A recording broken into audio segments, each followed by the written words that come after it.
Hello and welcome to the first episode of Gentlemen's Gloves Variety Review Show, where I review games, movies, and other medias for the sake of fun. Now I like to introduce the most feared words in the English language for any gamer, movie tie-in game, also known as a big waste of time and money.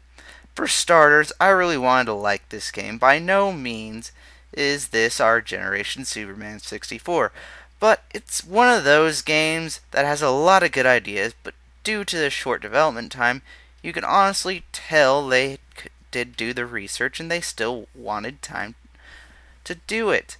But due to the certain circumstances, it didn't quite work out like that. Now let's get on with the positives. If your shields run out and you're down to your health bars, the armor will show damage. There is also an upgrade system, and the game lets you customize your suits. The thing is that if you fire the weapons, the armor will show it, but if you don't upgrade them, you're going to go through one hell of a time.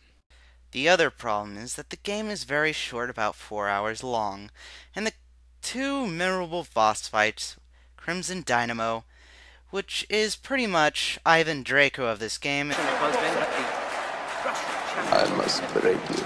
and Ultimo, who's a big robot who wants to take over the world. Hadn't seen that before. That's about it. They promised co-op, but they did not deliver. But basically, it actually makes the experience bearable if you had someone to play with.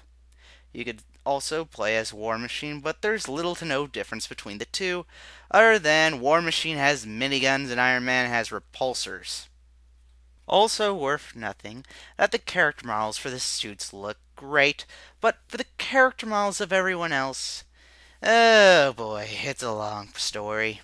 Like, why does Tony Stark look orange? Rhodey looks like a zombie, and well, let's say Black Widow, who should look like Scarlett Johansson, looks like a dog with some makeup on it. I really did want to like this game, but there's no getting away from these problems. I mean, really, I paid $60 for it. They apparently had the resources, the ability, the knowledge, and the know-how to make good models, but they just didn't implement them in time.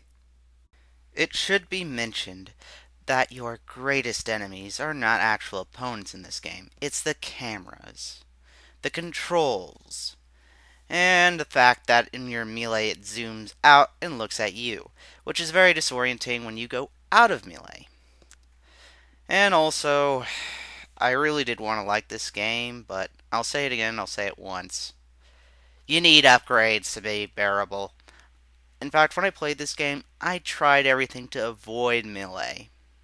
And hopefully you find this review somewhat insightful.